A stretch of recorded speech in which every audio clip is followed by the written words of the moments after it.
Hey guys, it's Travis from the Third Gear Speed Shop, and I just wanted to give you guys an update on the build that I'm working on for the Acme show. It's the East Coast style 32 coupe I mentioned in my last video, and I made some progress. I'm getting really close to painting the body. So before I did that and put the body on the frame, I just wanted to show you guys the work that's gone into it so far, because once you put the body on, it'll be hard to see some of this stuff. So just wanted to give you guys an update and let you know where I am and what I've done so far. So I started out with a 32 Ford frame from the Revell kit, the 5-window kit, and pretty much, let me get a pointer here, pretty much everything from the front cross member back was removed, and in place of what was there, I added a X member from a 48 Ford, the custom kit, and also a rear cross member from the 48 Ford. Get closer here. Rear cross member from the 48 Ford, rear end from the 48 Ford, and I don't know if you can see it, the rear spring from the 48 Ford. So everything from the X member back is 48 Ford. I had to use, since the geometry of the rear X member, I had to use the rear radius rods from the Tweety Pie kit, so those worked out pretty nicely there. So moving forward, I was able to, well, I'm using the Rocket 88 Olds engine, the 303, from the 1950 Oldsmobile Custom kit by Revell. It's really good Olds motor. It comes with these fin valve covers, tricarb setup, headers. It's just a really cool hot rod motor if you guys are looking for alternatives to a small block Chevy or Hemi or anything that is available in kits. It's a really good one. And it's period correct for around mid to late mid 50s up through the 60s. These were popular in hot rods. One thing I did do, if you can see right here, was I replaced the automatic transmission with a transmission from a 37 Ford, and then that mates up to the torque tube and the rear end from the 48 Ford. So it's got an earlier style transmission. I just had to put like a little sliver of plastic to replicate the adapter kit you would need to mate a Cadillac or Olds engine up to an early Ford transmission. The distributor is from Morgan Automotive Detail, pre-wired distributor. Love those distributors. He makes a really good product. And then the carburetor, let me see if I can get closer here. The carburetor caps, air filters, are out of the AMT 34 Coupe. I had to scratch build my motor mount. I don't know if you can see that very well in this shot, but I had to scratch build a motor mount and locate those on the frame where that needed to go. So I did some research on Oldsmobile mounts. They actually mount in the front, kind of like a yoke, and then so that had to be re-engineered. I don't know if you could see it very well from the bottom. What you can see from the bottom here is the steering box, and that's from the Revell kit. It's got that nice cross steer situation going on, and the steering arm snakes up under the headers, and that's that's to accommodate the big Hemi that comes with this kit, which is a really cool feature. I really like that kit for that reason. I replaced the belt, snapped off the belt from the kit part and made my own belt out of tape, in which case I had to then, let me flip this around, I had to make my own, I don't know if you can see that, but I had to make my own bracket for the generator, alternator there, and then situate that on the intake. If you can see down in this area right here where my fuzzy pointer is, I capped off the manual fuel pump, and I'll be running, well, I'll show you in a minute, but I ran a electric fuel pump in the rear of the car, so I've capped that off with a finned cap out of a 40 Ford street rod kit by Revell.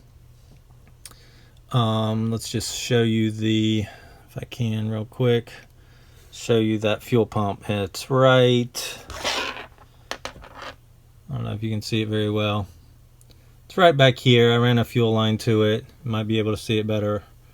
It's just an electric fuel pump that would have been located in the rear somewhere, and then plumbed into the fuel tank.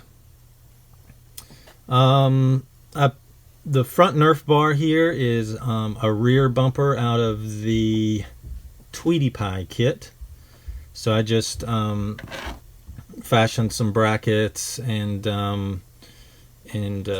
chrome those brackets up. All the chrome on here is Molotov pin, with the exception of the kit chrome. I just left the kit chrome, and then everything that wasn't chromed out of the kit I just painted with the Molotov pin. So, and kit parts that I had to clean up and sand down, I touched up with the Molotov pin. So, and then these fuel lines here that are running into the carb, let me just show you what I use for that. I went to my local craft store and got this stuff, Stretch Magic. It's beading cord, and it's pretty stretchy and flexible stuff. It's got a pretty it's pretty strong stuff. Oops. And so this one is the 0.7 millimeter. I think they have a 1 millimeter too, but it seemed a little thick for a scale fuel line. So I really like this stuff. I think and a roll of this I think cost me $3 or $4. So that's tons of models right there. I don't think I'll ever use all of this for fuel lines. I'm sure there's going to be other uses for it. I'm sure you could paint it black and use it for other types of line too. But anyway, that's where the clear fuel line came from. And so then I'll run a fuel block on the firewall that these will go to. And then I don't know if you can see it. This line right here is running up and then down to the fuel pump that I was talking about earlier. It's kind of hard to see.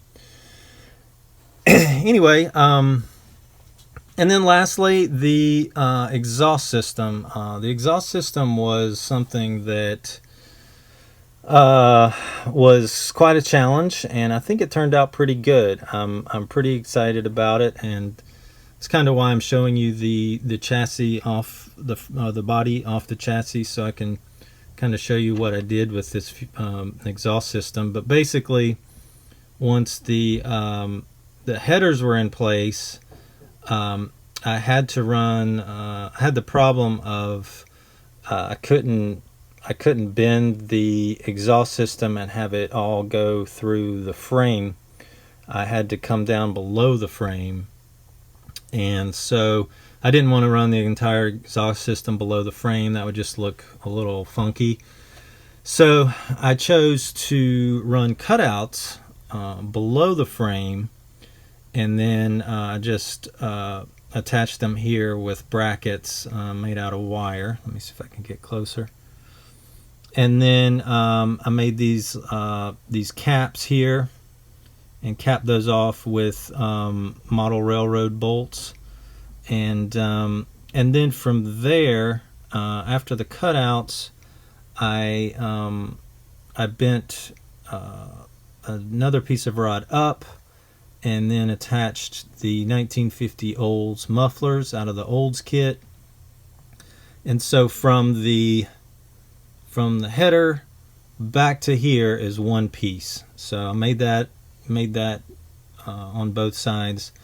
And then the challenge was, how do I exit the car, exit the rear?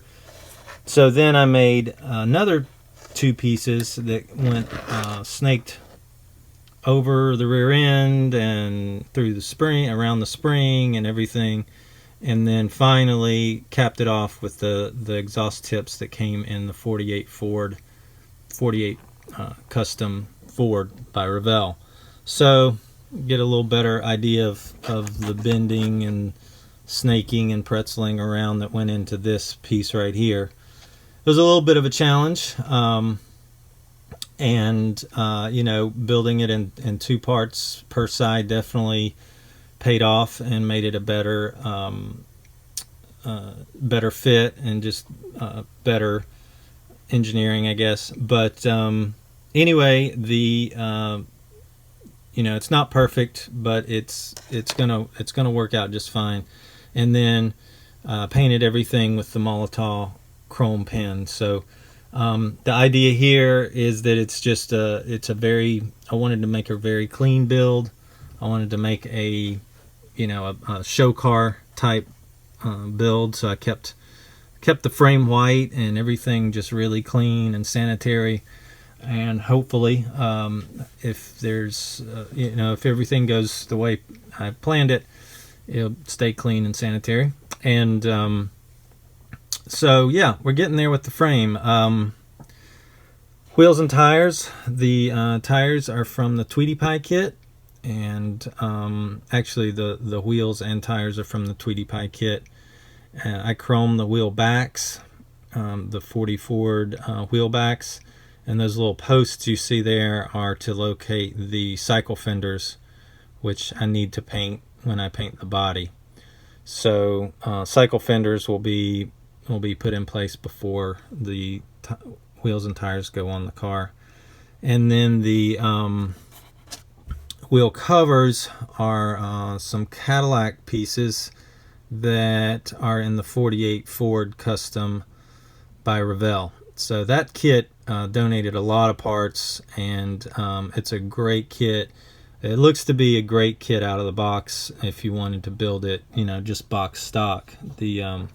But it's got a great flathead in it. It's got great custom parts, and then, you know, the 48 has great chassis components to use for hot rods too. So I highly recommend that kit if you're looking to build a, you know, traditional hot rod. But anyway, these Cadillac wheel covers are, you know, I just left those chrome and then painted the little emblems like a goldish brass color.